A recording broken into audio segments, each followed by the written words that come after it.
آپ کی سماعتوں کو زحمت دوں گا لیلۃ القدر کے بارے میں، کیونکہ آج رات لیلۃ القدر کی ہے۔ سب سے پہلے دیکھنا یہ ہے کہ قدر ہے کیا چیز۔ مفسرین نے مفصل گفتگو کی ہے۔ خلاصہ بعض مفسر کہتے ہیں کہ قدر کا معنی شوکت، شان، منزلت، عظمت ہے، اس لیے کہ یہ نزول قرآن کی شب ہے، اسی لیے اس کو منزلت، شوکت، عظمت کے نام سے یاد کیا جاتا ہے۔ اور بعض مفسرین نے کہا ہے، آیت اللہ مکارم شرازی نے بھی اس نقطے کو ذکر کیا ہے کہ قدر ضیق کے معنی میں ہے، یعنی تنگی کے معنی میں ہے۔ اس کی وجہ یوں بیان ہوئی کیونکہ اس رات میں ملائکہ اتنی کثیر تعداد میں نازل ہوتے ہیں زمین پر کہ زمین تنگ آ جاتی ہے،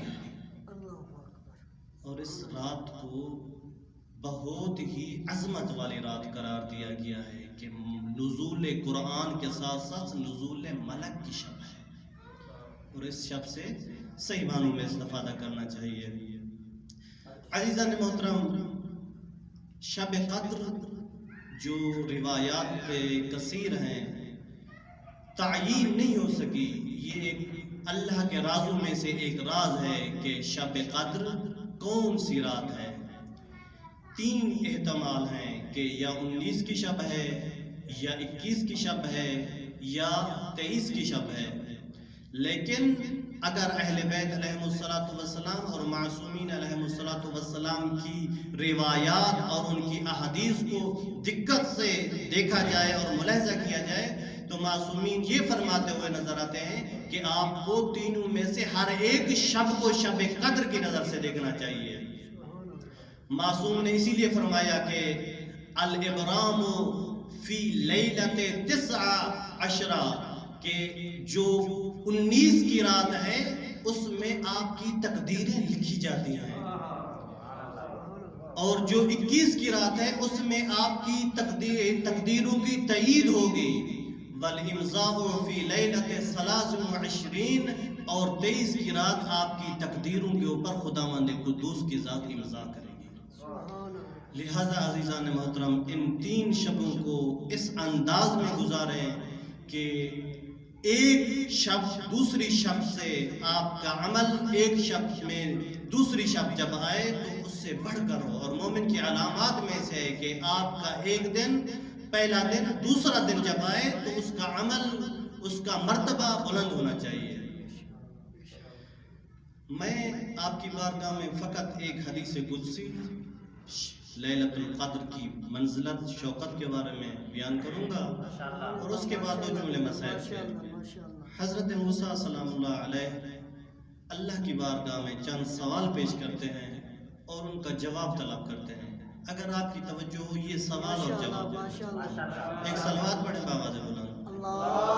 اللہم صل علی محمد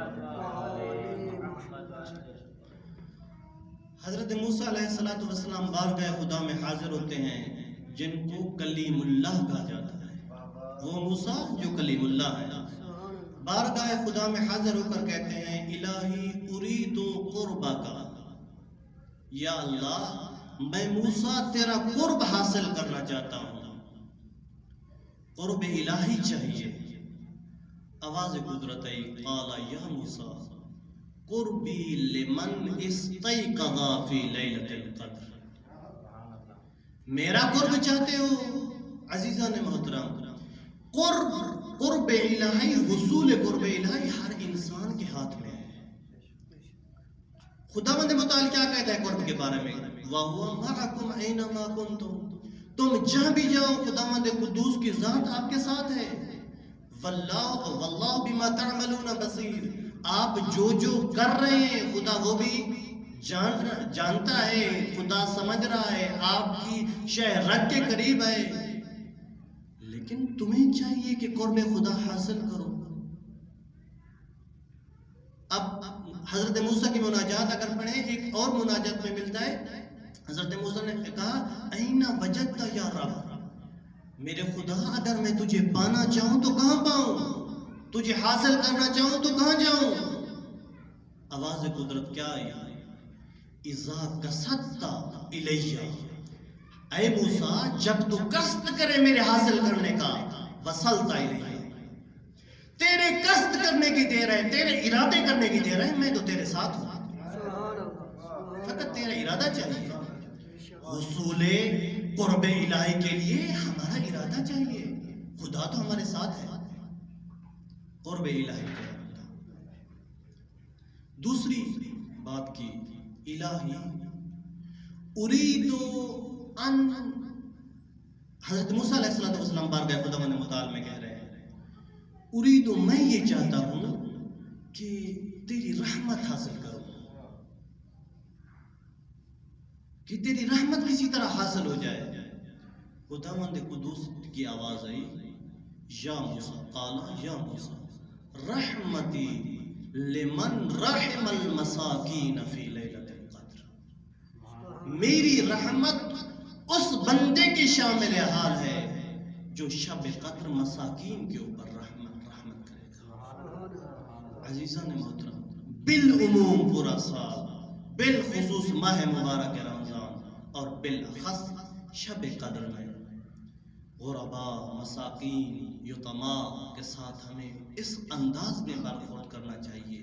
یہ وقت کسی کا محتاج نہیں ہے، وقت بدلنے میں کوئی دیر نہیں لگتی ہے، کیا پتہ کل کیا ہو سکتا ہے ہمارے بچوں کا، لیکن اس انتظار میں رہنا چاہیے کہ خداوند قدوس نے اگر مجھے کچھ دیا ہے تو یہ مال اس کا مال ہے، اگر مال نہیں ہے، جو کچھ ہے دست شفقت تو آپ کے پاس ہے۔ یہ دوسری بات۔ تیسری بات، حضرت موسیٰ نے کہا الہی اريد الجواز علی الصراط، پل صراط سے جواز چاہیے، پل صراط سے گزرنا چاہتا ہوں، مجھے جواز چاہیے کہ پل صراط سے گزرنے میں آسانی فرما دے یا اللہ۔ یہ موسیٰ کلیم اللہ بارگاہ خداوند متعال میں کہہ رہے ہیں۔ آواز قدرت کیا آتی ہے؟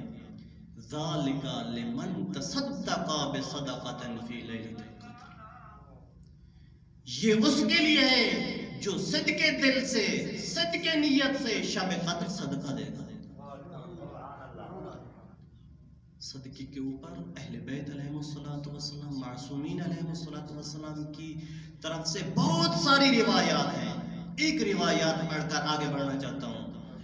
عزیزان گرامی، ایک روایت میں پڑھ رہا تھا کہ صدقہ ترد البلا، اپنی جگہ پر جتنا صدقہ آپ کے مرحوم تک پہنچنے کے لیے سرعت رکھتا ہے، آپ کے مرحوم کے لیے دست شفقت خداوند متعال، باعث رحمت خدا، باعث رفعت بلندی مرحوم صدقہ ہے، اتنا کوئی اور عمل نہیں ہے۔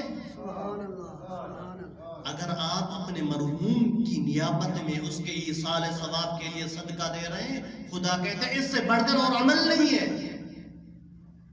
اور بہت جلدی صدقہ آپ کے مرحوم تک پہنچتا ہے۔ یہ مت سوچنا کہ میں تو کم پیسے رکھتا ہوں، میرے پاس 5000 تومان ہے، شرمانا مت کہ میں یہ کم مال کا صدقہ دے رہا ہوں۔ یہ ذہن میں رکھنا کہ میں صدقہ کس نیت سے دے رہا ہوں اور کس کے لیے دے رہا ہوں۔ ایک صلوات پڑھیں بابا سے بولو۔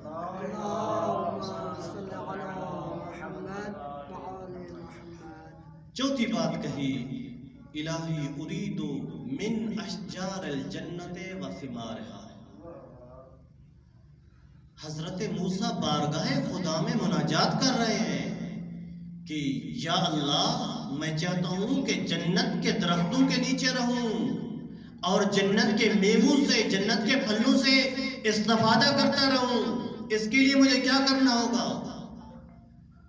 کہا ذالک لمن سبح تسبیحا فی لیلۃ القدر،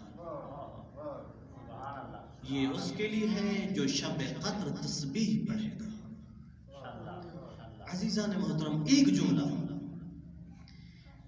بالعموم آپ گاڑی پر ہیں، موٹر سائیکل پر ہیں، بس میں ہیں، بالخصوص ماہ مبارک رمضان میں جب تک آپ بستر پر سوتے نہیں ہیں، نیند نہیں آتی، اپنے خیالوں کو، اپنے اوقات کو کوشش کریں تسبیح خدا خدا میں مصروف رکھے. تسبیح خدا ایک بہت بڑی عظمت کی مالک ہے. پانچویں بات کہا الہی اريد النجاۃ من النار. توجہ چاہیے. حضرت موسیٰ کہہ رہے ہیں کہ یا اللہ جہنم کی آگ مجھے بہت ڈرا رہی ہے. جہنم کی آگ سے مجھے بہت ڈر لگ رہا ہے. جہنم کی آگ سے مجھے نجات چاہیے. تو آواز قدرت کیا ہے؟ ذالک لمن استغفر فی لیلۃ القدر. اگر جہنم کی آگ سے نجات چاہیے تو شب قدر میں جا کر استغفار کرو.